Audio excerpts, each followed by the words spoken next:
Hello, New Minds Nation. I hope you are well. I'd like to welcome you to another edition of the New Minds podcast, where we have authentic, inspiring, intriguing, and organic conversations with thought leaders and problem solvers and doers from around the world to kind of inspire your own thinking and doing in the world. And today we have another special guest. The topic is education and parenting, kind of a merging of those two streams.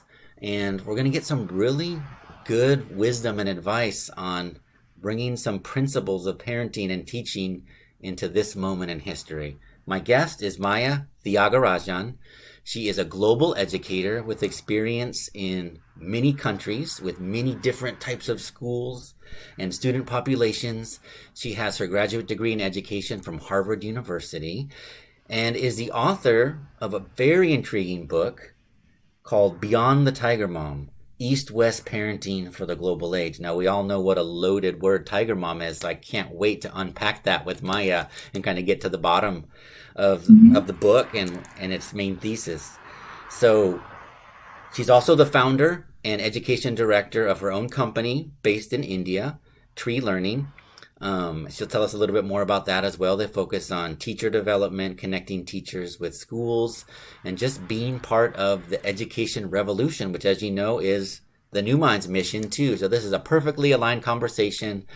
Maya, welcome to the podcast. Well, thank you so much, Ben. I'm so excited to be here today. Yeah, and just to set the context, you're joining us from southern India. So we had to do a little time zone wrangling to connect at a good time for both of us, but it works perfectly in this global age. Yes, it does. Yeah. The beauty of Zoom. Okay, so where do we start? Everyone heard from the intro, kind of like your diverse experiences, and you bring expertise as an educator. Mm-hmm. But what's unique about your educational experience is how you've come from real authentic experiences as a teacher in different parts of the globe, both East and West. And I'm assuming that it's insights gained from those experiences that kind of led you into this book project. Can we start by just talking a little bit about the book? What was the impetus and the inspiration? Yeah. So just to start with, talking about my own background a bit as well. My father is from southern India and my mom is from the US, from outside of Philadelphia. And I grew up between India and the US, so I had a global background growing up. But then as an educator, as a teacher, I started my teaching career with Teach for America, where I taught in Baltimore City in a pretty tough urban school district. And then I went on to teach at private schools in the Northeast, and then moved to Singapore, where I taught at an international school for about 8 years. So I had this very wide-ranging teaching experience in the US and then in Singapore. I also had both my kids in the US, and then when I moved to Singapore, they were quite young. Now, what was interesting for me was that, when I was in the US as a parent and a teacher, I had kind of absorbed certain paradigms of education, of parenting, early childhood. And then when I went to Singapore, everything was turned on its head because suddenly I started questioning all these paradigms because things were so different. The kinds of conversations moms were having in the playground were different, kinds of conversations educators were having. It was just really interesting for me. And so that was really what prompted writing the book, because I started thinking about these different ways of approaching parenting and education and how much both parenting and education are related to culture. They're cultural acts in some ways. And so that was the impetus for the book. Trying to figure out how do you blend the best of both. I didn't want to pit them against each other. I didn't want to say one is good, one is not, because they both have tremendous strengths and in many ways are actually complementary, I think. And so I wanted to write a book that helped parents like myself, global parents who wanted to raise global kids, to blend in some ways, take the best from different ways of approaching parenting and education. So that was where I was trying to go with the book. Yeah, I love that, Maya, because, the phrase tiger mom, as I mentioned in the intro, is such a polarizing term. It's almost like it's asking you to just be for or against. Like so many things these days, it's kind of creating this false binary option that we have to Yeah. like go left or right, and that's all there is in the world. And I love how you framed it. Like, why does it have to be this way? Why can't we take the wisdom and the Mhm. benefits and the strengths from either model Yes. and kind of create this global citizen?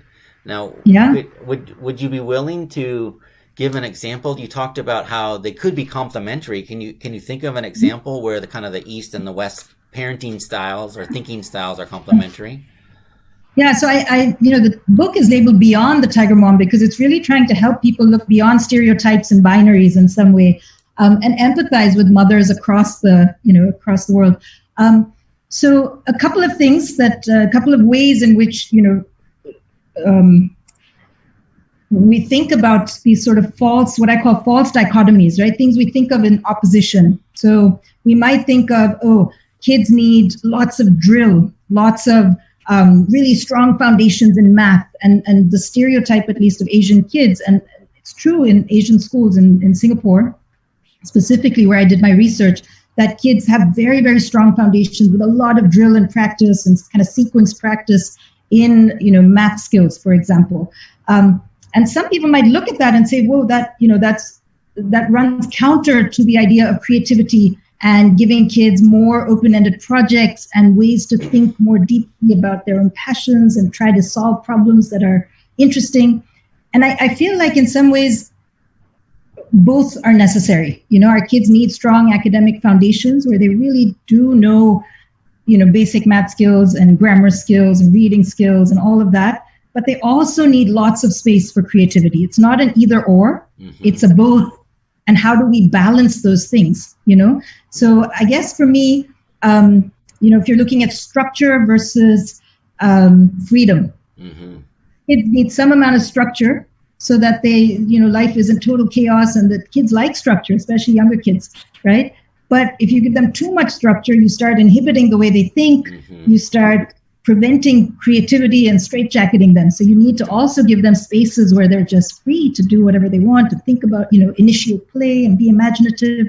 So how do you do both? So I guess for me, the takeaway from living in both the US and Singapore was how that parenting and education are both a kind of balancing act, where we don't need to choose one way or another. We need to manage and balance these different opposing needs. Structure and freedom, strong academic foundations, but also very creative, open-ended projects, interdisciplinary projects, those kinds of things. Like another big cultural difference I found was how you view authority, how you view the elder. Yeah. In the US, there was kids are taught to question and challenge the system, question authority, which is necessary and important. In the East, there's a deep reverence for the teacher and for the parent and for the elder, which is also lovely in some ways, right? And how do you find both? How do you help kids realize that both are important, and that there are times when you need to challenge and question, and then there are times when you need to show that reverence and respect, and that somehow you have to find a balance in all of these things. And so I guess for me, the big takeaway of looking at different ways of parenting and educating kids is, how do we appreciate where these ideas are coming from, and then try to find a way to manage them both and find the right balance, which is hard, but I think that's the goal in some ways. And the implication here, of course, like you said, is that there's going to be a little bit of trial and error at the family level or at the classroom level, because as you're looking to balance these, two wings of the same bird, I would argue the metaphor. There's going to be you're going to err too far one way or the other, and you're going to have to keep trying and coming back and finding that balance. And that balance may depend on your own cultural background and your own, value system, and that's okay. I think some people may move towards one end or the other, but I think that's fine. I feel like one thing I've realized, having lived all over, is that there are many ways to do things. And kids seem to turn out fine all over the place, So appreciating that diversity of approaches, I think, is important. Yeah, and Maya, what kind of reaction or reception or feedback did you get about the book from parents on either side? I'm very curious. I actually got a very warm reception from parents in Singapore who felt like I was able to kind of empathize with their struggles because, while they're stereotyped as tiger moms, and certainly the Singapore education system is very intense. I mean, it is an extremely intense system. It is exam driven in a lot of ways, and parents and kids feel quite a bit of pressure. But what I found on the island when I was interviewing mothers was that mothers themselves, I mean, I have a lot of empathy for them because they were trying to figure out, well, what's the right way to raise my child? How much I want them to do well in this intense system, but I also want them to have time to play and enjoy their childhood. Yeah. I want them to succeed in their exams, but I also want them to be creative and open-minded about trying out different things in a world that's changing so rapidly. Yeah. And how do I do those things? So I felt like parents themselves were anxious. There's a lot of anxiety on the island, a lot of struggle, and the book seemed to speak to that. Like it gave parents the sense that you can try to find that balance, and you can think about. I think parents felt like there was empathy for them, which I was happy about. I also got some really good responses from American parents as well, because what I tried very hard to do was not generalize too much. I was interviewing specific parents using research, and I also tried hard to continually empathize with the struggles of the 21st century parent, which, whether you're in the US or in Singapore, is there is a lot of anxiety, I think, around parenting today. So, yeah. Yeah, I love the focus on empathy. One thing that I've found in working with teachers and parents around the world is that wherever you go, there's kind of like this sometimes spoken, sometimes unspoken script about how things are supposed to play out and the expectations you should have about your children and their education and testing and things like this. Often there's a deep uneasiness in the heart of the parent about knowing that this is not quite right. Like, this is not necessarily what's best for my kid, but I don't know how to break out of the script. I don't want to be the first or the only one, to kind of step out there. But it seems like what you've done is given like a ray of hope through the form of empathy in your book. Like, you've given these parents, the sense that they're not alone, that it's okay. It's okay to kind of experiment with these two different ways of thinking, and there's more than two, of course, but to simplify it, multiplicity of ways. Yeah, exactly. And you, as you mentioned in the intro, when you introduced yourself, you're kind of in a unique position to be this bridge of empathy with kind of your bicultural background, and you can speak both cultures, so to speak, East and West, and that makes you the perfect, I guess, ambassador to bring these ideas to the table. Yeah, I mean, a lot of the book came from my own struggles in a way of trying to make sense of all these different ways. And like you said, the different scripts that you get, and when these scripts clash, what do you do? Or, when you want to deviate from a script, is that okay? And so a lot of the impetus for the book came from those personal experiences as a teacher and a parent, actually, in both cases. Yeah. Yeah. So maybe it's a good moment to poke a little bit there in the parenting a little bit. So in your personal parenting, I know you're the mother of two children, and how have you brought some of these ideas kind of into your own parenting style? Well, I guess, like I said, I was trying to find ways of bringing both Eastern and Western approaches together with my own kids. And so certainly, certain things that I loved about Singapore. So one of the things I found fascinating was how they look at attention span. They look at how do you increase a child's attention span? And that is one of the primary goals of a primary school teacher in Singapore.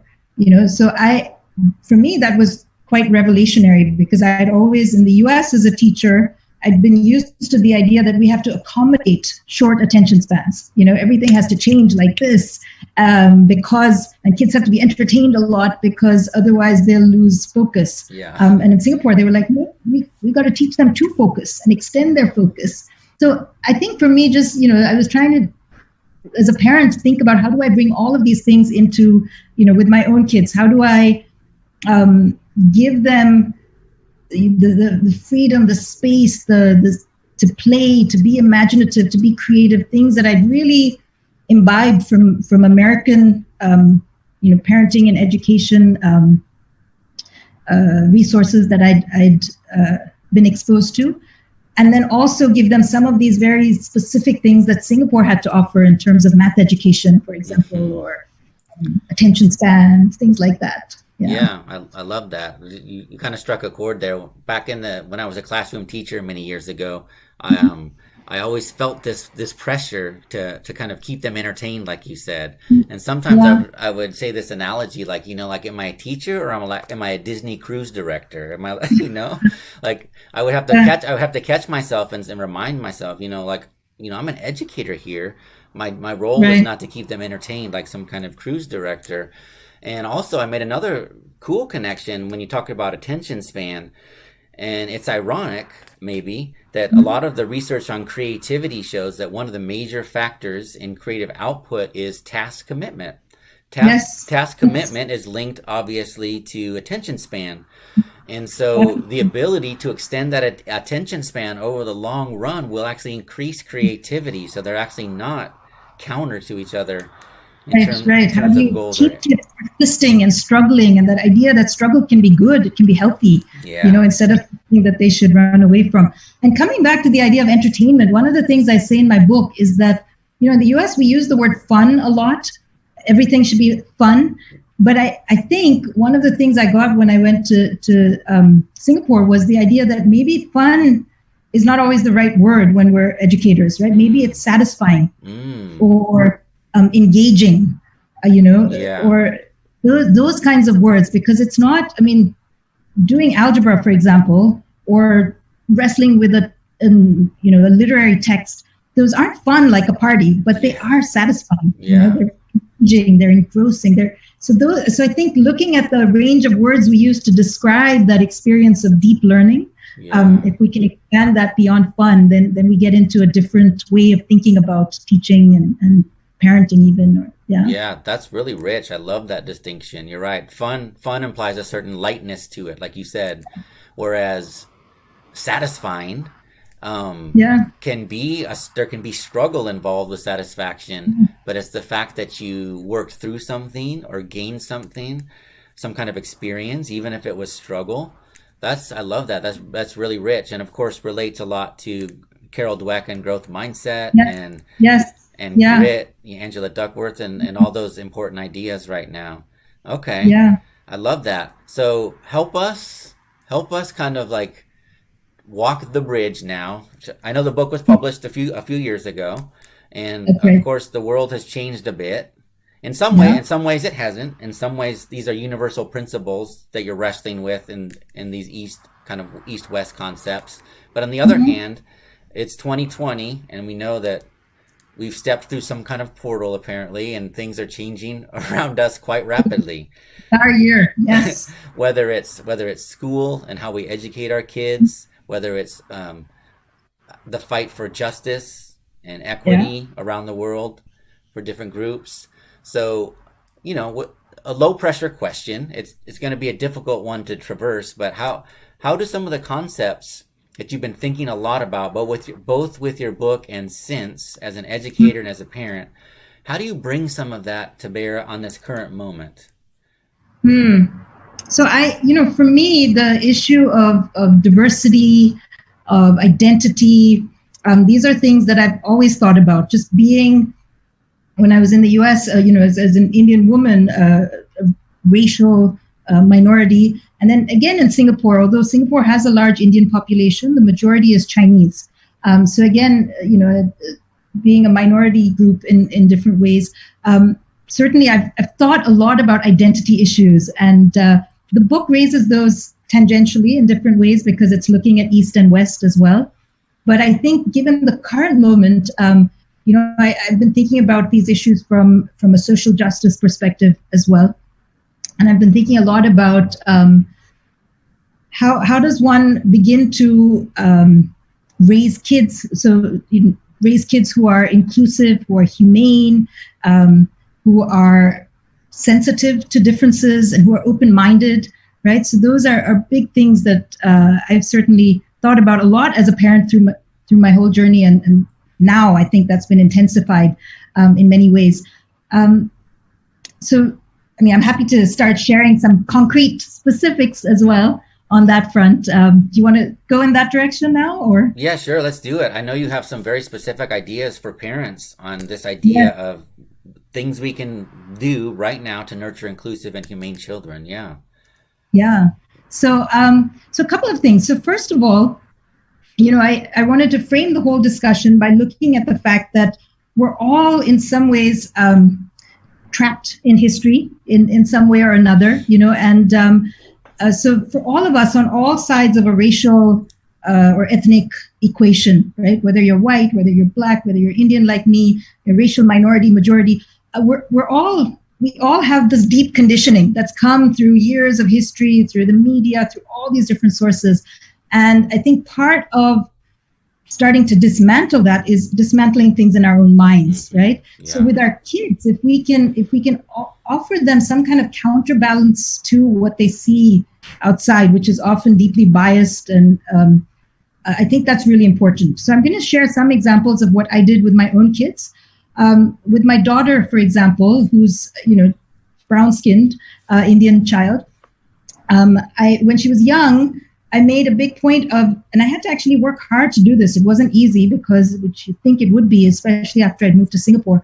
But when I was buying her toys, for example, if I were buying her dolls, I would actually try to buy her dark-skinned dolls, Asian dolls, white dolls. I found that there were no Asian dolls, even though I was living in Singapore, which was fascinating, right? How much has history and that colonial legacy influenced how Asians see themselves. Yeah. And it was hard to even find a darker skinned doll. All the dolls were white skin and blonde haired. But I did find dolls, with some effort. And I know in the US now there are more and more of these kinds of toys and dolls that are trying to be more inclusive. But I feel like those kinds of decisions as a parent are important, regardless of your race, right? Because you want your child to know that all people matter. And when a little girl is playing with dolls, for example, that's one way in which she's thinking of who, her child and who matters and who she's teaching if she sets them up to be a teacher. So I think those kinds of decisions, right? Are you being inclusive with the kinds of books you read to your child? You have books with different protagonists from around the world. Do you have stories when you tell your child stories? Do you bring in different characters with different names and different backgrounds? And for me, that was really important, partly because I wanted my own daughter to see herself positively. I didn't want her to define herself based on a world that may be telling her, oh, you're not as attractive as someone who's white or something like that, right? So I didn't want her to internalize the kind of racism, colonialism, all of these things around her. But partly also, I tried to make sure she had exposure to all different kinds of stories and visual images, because I wanted her to realize that everybody has a story to tell. Everybody's important, and we want to value all of them. So I think being intentional about things like that, books, toys, verbal messages. When kids are young, they notice these things, and so that's maybe point one, is that visual representation is important. Those decisions as a parent are important. The second thing I would do is have conversations, even with young kids, about issues that may come up.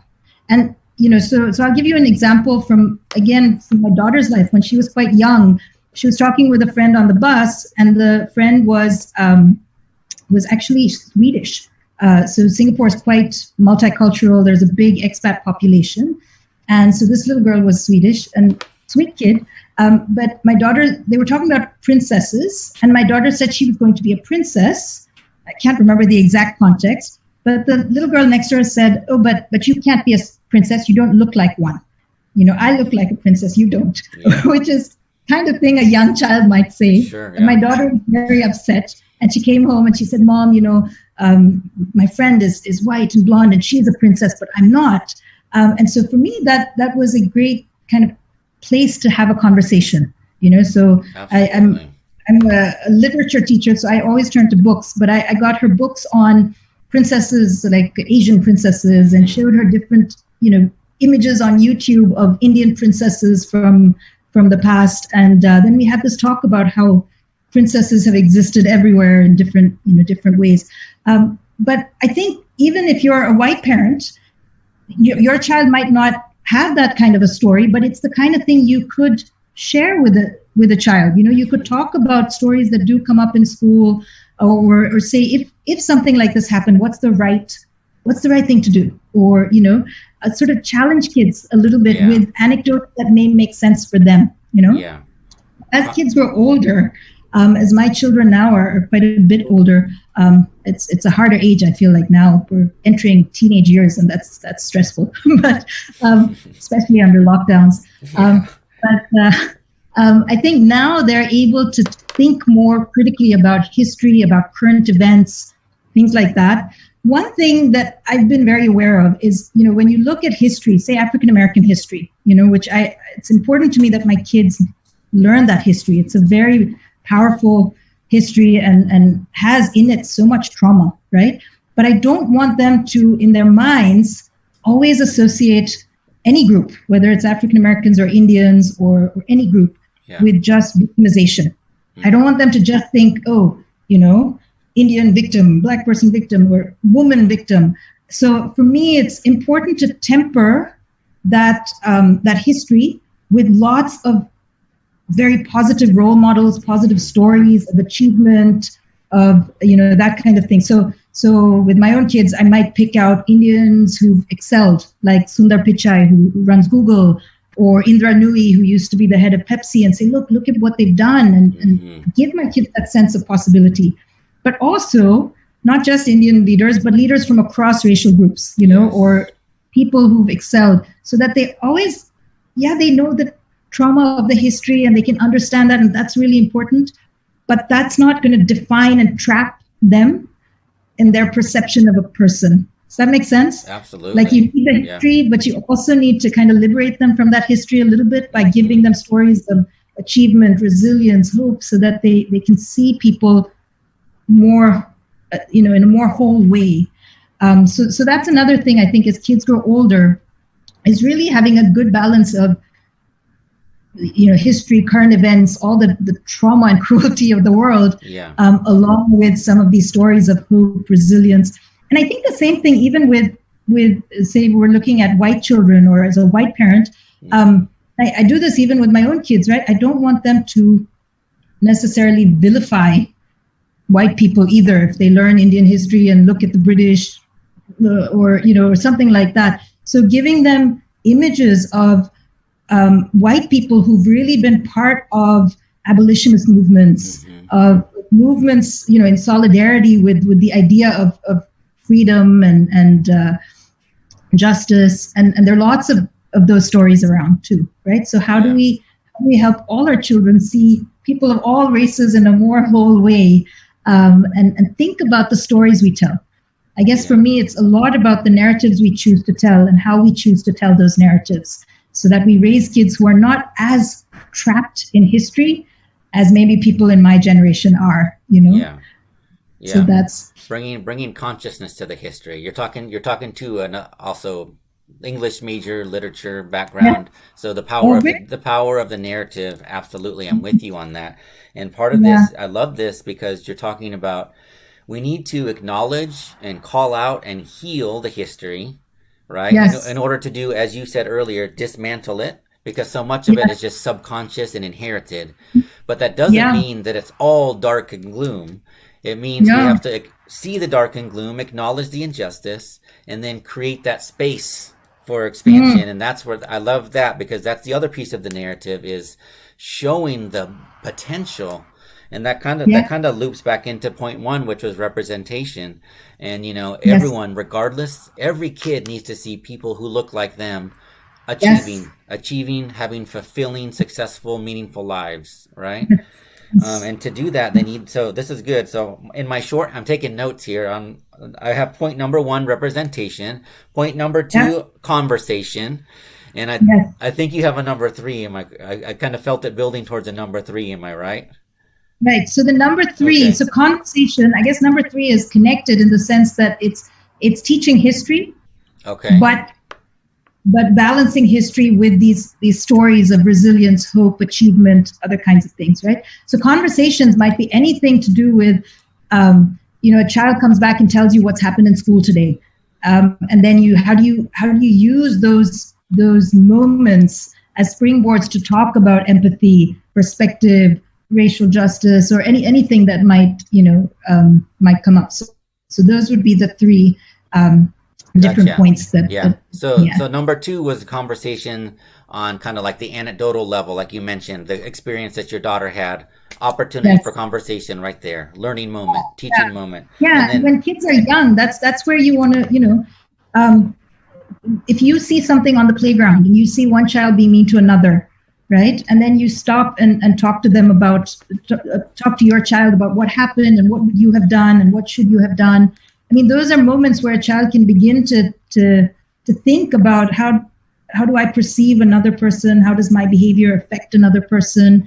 I think the other thing, I mean, this is harder for parents to do depending on where they are, but as much as possible, if you can expose kids to different kinds of people, that is actually the best way to humanize the other, right? yeah, As soon as like, I mean, if I had a perception of a white man in my mind and it was a, very negative perception, and then I met you and we have a conversation and connect, that negative perception has to be dented in some way by the reality of our conversation, 100%. right? Yeah. Well, so the most important way I think as a parent is if you can seek out ways to help your child interact with other children of other backgrounds in authentic ways.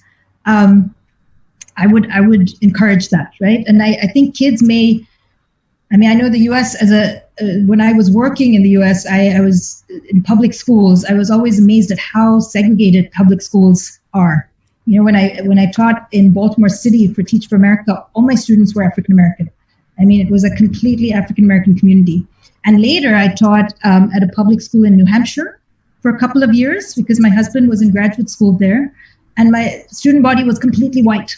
There were 2 African American kids in the whole school, and they were adopted by white families. And so for these communities, it was actually really hard to create these opportunities for interaction. Mm. But I think, if you're living in a more multicultural city, that's the number one thing I would think that parents should do if they really want to start to help their children humanize people who are very different. Yeah. Is have them have real conversations and interactions, because then you just can't stereotype in the same way. If I have an African American friend, I can't say then, oh, Black people are like this or like that, because now I know someone on a very personal level. So I think that's really important. Although I for some parents it might be easy to do, and for some it might be really hard to do, to create those opportunities for interaction or to role model that.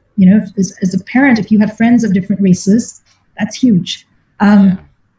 But I know in the U.S. somehow, despite how diverse the country is, in many communities that's difficult for that to happen, which is interesting. Yeah, because I think some of the institutional cognitive dismantling has not taken place Yeah. yet. So there's a dissonance, right? And Yes. this Yeah. what you're talking about from a parenting point of view is so important because, as we know, as this moment is making super clear, it's really the responsibility of every thinking adult to do Yeah. that internal re-engineering and Yes. looking very closely at those inherent biases that Yes. we may not be comfortable looking for. So, me as a white male, it's my responsibility to look inward and sort of do this dismantling process. And, Yes. it's my African American friends, it's not on their shoulders to do that for me. They've been already living with that burden, right? So it's up Yeah. to me to do that work. But from a parenting point of view, we can't ask our our 6-year-olds and our 8-year-olds to do that inner work yet. What we Yeah. can do is let's set the stage before it gets too twisted by creating Yes. a humane and inclusive sort of framework for them. And that's why your 3 points are just so valuable, Yeah. because we can prevent these things from needing to be addressed so strongly down the road. The way we're Yeah. kind of at a reckoning point right now Right. globally Right. in terms of racial justice and injustice. Yeah. So I love that. Now there's some. I, I wanted to just come back to one point you made. You were talking about yourself as a white man having to dismantle these things in your own head. You know, it's the work that you have to do, right? Yeah. And I thinking about that as an Indian woman, I feel like when it comes to race and identity, we've all absorbed messages, right? And so I think even if you're a person of color, you internalize messages that may actually be damaging how you see yourself, you know? And so for people of color like me, I think one of the things we have to do is start to dismantle internalized racism that makes you lose your sense of confidence or lose your sense of how you see yourself. So for everybody, I think there's a kind of dismantling that has to happen simultaneously, you know, in different ways, maybe depending on which side of the power structure you're on and, you know, what messages you've absorbed about yourself and your relationship to the world. And for kids, that's important. So like if you're an Indian parent or a Black parent, giving your child that doll that looks like them, giving them that book that has characters like them and stories to tell about them, that's really important for their identity. But I mean, obviously for any parent, you want to give your kid as many different images to humanize everyone, you know, as much as possible. Right. Like, you know, in the anecdote that you gave about your daughter, I think it's just as important for that young Swedish girl to see the Indian princesses and the African princesses, you know?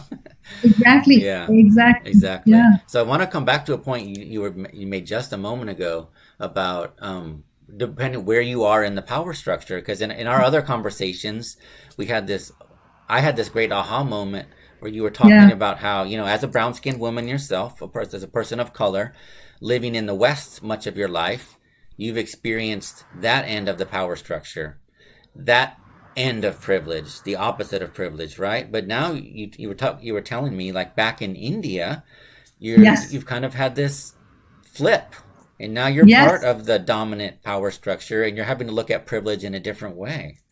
Yes. Yeah. And it's really interesting experience, right? And I think because here in India, where you know, certainly I'm part of the dominant empowered majority, right, in terms of religion, ethnicity, caste, class, all those different ways in which societal power structures occur.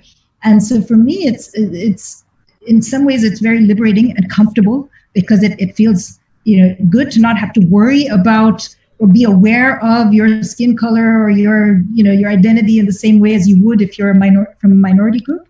So there's something kind of liberating and relaxing, but at the same time, there's a responsibility that I feel like, you know, any person with those kind of unseen privileges needs to grapple with, right? So if you do see some sort of racism or in India, often it's more along religious lines or caste lines, how do you call those out? How do you stand up for what you feel is just? And how do you become aware of these unearned privileges, perhaps, that you have, and then deal with them as best you can, right? So for me, it has been a very interesting experience to kind of be on both sides of that power equation.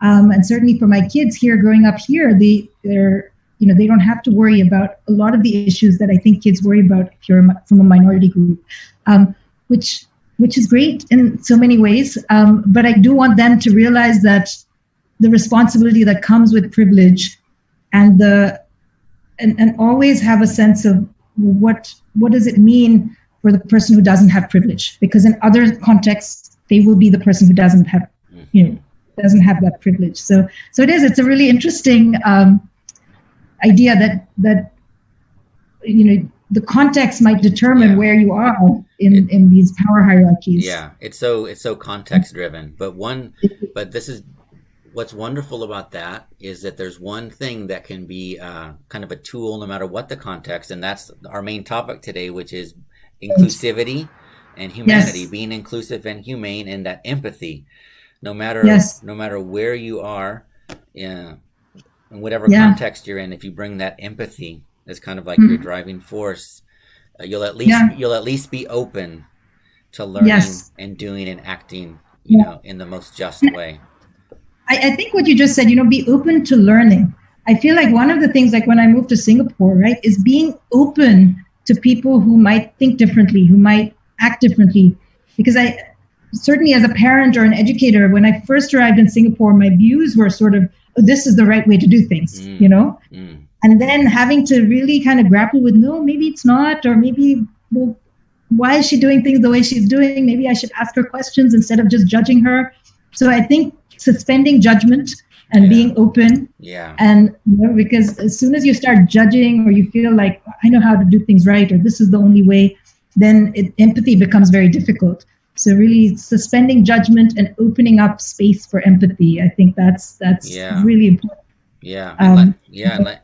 Kind of like, I guess cousins to empathy would be humility, vulnerability, being willing to, call out your own mistakes that you've made in the past, wrong views that you've held, and sort of like, or even if they're not even wrong, at least being able to acknowledge that, there are different ways to do things, and that's fine. And there isn't, I feel like, especially when it comes down to parenting, parents feel a real need to defend their way, and feel like the right way because it feels so high stakes to them because they're so entangled with their own children. And as parents, we all love our kids so deeply, right? So we want to defend our way, but then that can make us very judgmental of other ways of doing things. And I think one of the big things that I learned from the research I did for my book was that there really are many ways to do it. And all those ways have some value. So how do you be open and say, well, what can I take from this? What is valuable about this? Instead of judging it immediately. Yeah, I love that. So I'm going to ask you something I ask any guest on the show who's an author. And Sure. I totally accept if you don't want to talk about it, because I know there's some superstitions around oversharing upcoming projects, about book projects. But do you have another book concept in the works? If you were to sit down right now in a sabbatical and create another book, what topic would be burning to be told? Well, I mean, it's a great question, and I've been doing some writing, but it's all been sort of articles and shorter pieces of writing for different publications, and mostly education focused right now because since the company I started is about teacher development, right, and we work largely with schools and teachers in Asia. So most of my writing has really been looking at pedagogy and learning and that kind of thing. I guess, some of the ideas I've toyed with a lot when it comes to writing a second book, which I would love to do, but I need time and space, and that's short supply these days. I'd love to look at education across different contexts. My first book was about parenting because my kids were young and I was so into parenting them. But now that my kids are a little older and I'm really focusing so much more on the pedagogy and education part, I'd love to look at kind of teaching around the world, in different communities, and what I've learned and what teachers can learn from each other in some ways, blending the best of practices around the world as teachers as well. Sort of that's plurality of pedagogical practices and kind of coalescing them into like a best practices. Yeah, because I feel like even when it comes to teaching, we have so many, again, like these false dichotomies, and you're either a constructivist or you're a, drill and kill, and this, like everybody sets everything up in these binary ways. And actually teachers also can maybe be open to the fact that there are lots of things that they can learn from each other, and there may be kind of healthy middle grounds And so speaking of your other writings, your blogging, viewers right now have your personal website right there, mayathiagarajan.info. They also have your email address right there, and where best place for them to find the book if they're super intrigued and want to go pick it up now. So it's on Amazon, and there's also a Kindle version on Amazon. So for people who don't have book deliveries right now, like in India, unfortunately, all delivery seems to have stopped. So it's on, it's in Barnes and Noble. It should be has been widely distributed. It's been a while now since publication, so Amazon might be the best place to go for the book. Okay, wonderful. And some of the shorter writings you mentioned they can find on your personal site. Yes, yeah. My blog, I think there are links to it, and also there's a whole page with articles that I've published on there. So yeah. Yeah. Wonderful. Well, Maya, it's been such a rich and pleasurable conversation for me. And to come back to one of the concepts from today, it's been satisfying. It's been enriching. And that's not to imply there was anything not fun about it either, but I like the concept of satisfying. Those words, I think, are good words, right? Enriching and satisfying. I like that. Yeah, exactly. So awesome. So watchers of the show, listeners of the show, please check out Maya's work. Send us your feedback and thoughts and ideas. And stay safe, Maya. I know our paths will cross again in person. Yeah, we've met once in person in Dallas, and sometime in the future it will happen again, I'm sure. I hope so. I really enjoyed this conversation, Ben. Thank you so much for inviting me on the show. And thank you very much. Absolutely. Best to you and your family, and stay safe. Yeah, you too.